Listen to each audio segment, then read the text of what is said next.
নদীর ঢেউ, সূর্য ধীরে ধীরে পানিতে মিলিয়ে যাচ্ছে, আর সেই নদীর তীর একদম চোখের সামনে। মৈনট ঘাট, এটাকে সবাই বলে মিনি কক্সবাজার। সব ভ্রমণের জন্য প্ল্যান লাগে না, কিছু ভ্রমণ হয় হঠাৎ, আর সেই হঠাৎ ভ্রমণগুলোই মনে থেকে যায় সবচেয়ে বেশি। আজকের এই গল্পটা ঠিক তেমনই। একটা মোটরসাইকেল, 4 জন মানুষ, আর গন্তব্য মৈনট ঘাট।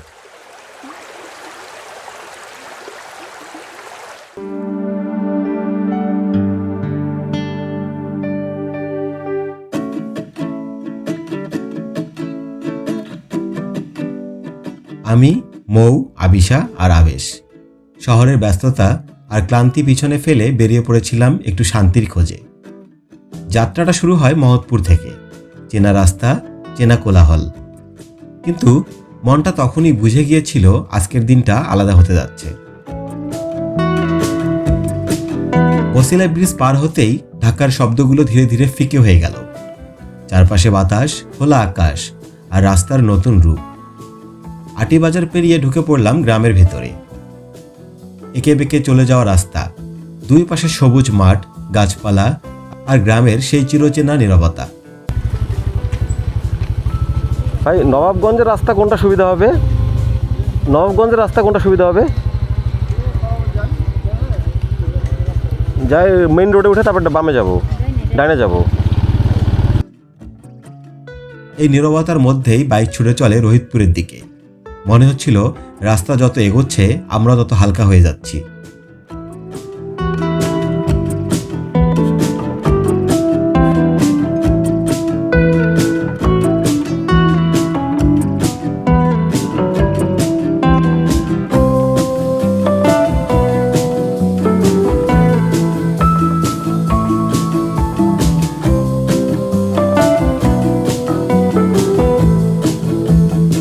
রোহিতপুর পেরিয়ে আবারও সেই ফাঁকা রাস্তা, সবুজ ধানক্ষেত, গাছপালা।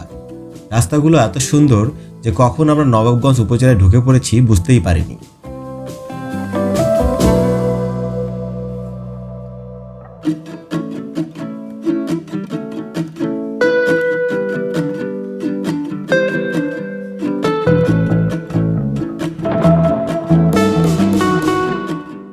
আমাদের ইচ্ছা ছিল নবাবগঞ্জের কিছু জায়গা ঘুরে দেখব, কিন্তু হঠাৎ মনে হলো এত দূর যখন এলাম তাহলে মৈনট ঘাট ঘুরে যাই। নবাবগঞ্জ থেকে মাত্র 13 কিলোমিটার দূরেই মৈনট ঘাট।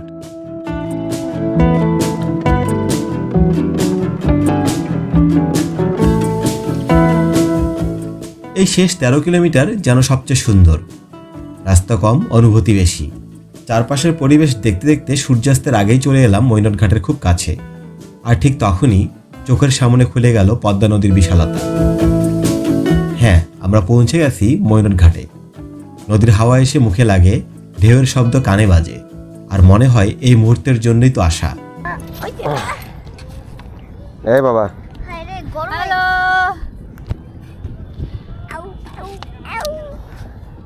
অবস্থা খারাপ। কোথায় আসছো বাবা?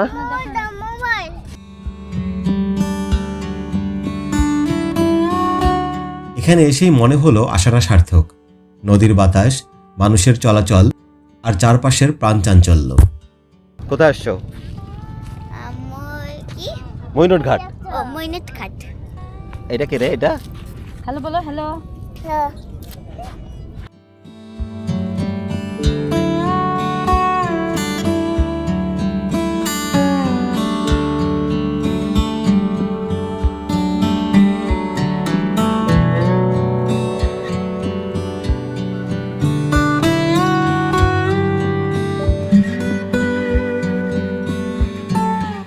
মৌ একটি কচুরিপানা নিয়ে আসলো।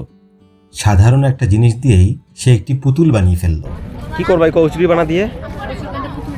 কি পুতুল কিভাবে বানায়? এবার প্রথমে মাথাটা ভাঙতে হবে। আবিশা কই? এই যে আবিশা। আচ্ছা, চুল বাঁধতে হবে। ছোট ছোট এই আনন্দগুলো যে কত বড় হতে পারে এটাই তার প্রমাণ। চারপাশে বাহারি দোকান, কোথাও চা, কোথাও ঝাল নাস্তা, কোথাও আবার রঙিন খেলনা। নদীর পাড়টা যেন ছোট্ট একটা মেলা।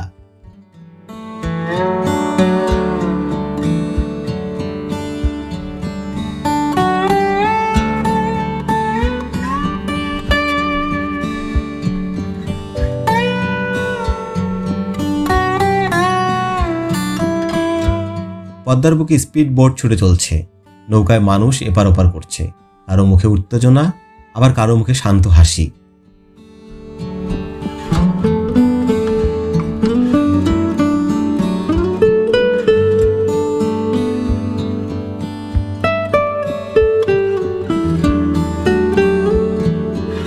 এরপরে এলো আসল ঘটনা, ঝাল সিঙ্গারা। খাওয়ার পরেই আবেশের চোখে পানি, মুখে কান্না। ঝালটা যে এত বেশি ঝাল হবে ও বুঝতেই পারেনি। তোমার ঝাল লাগছে না? তাই আবিশা, তোমার ঝাল লাগে নাই? পানি দাও।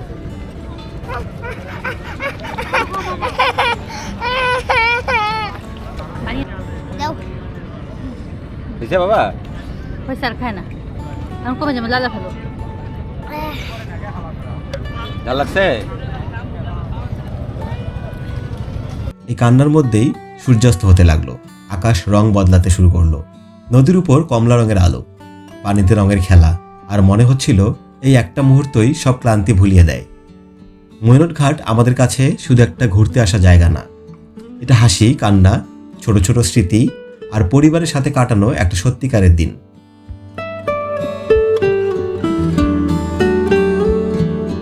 ভিডিওটা এখানেই শেষ, কিন্তু অনুভূতিটা মনে থেকে যাবে অনেক দিন।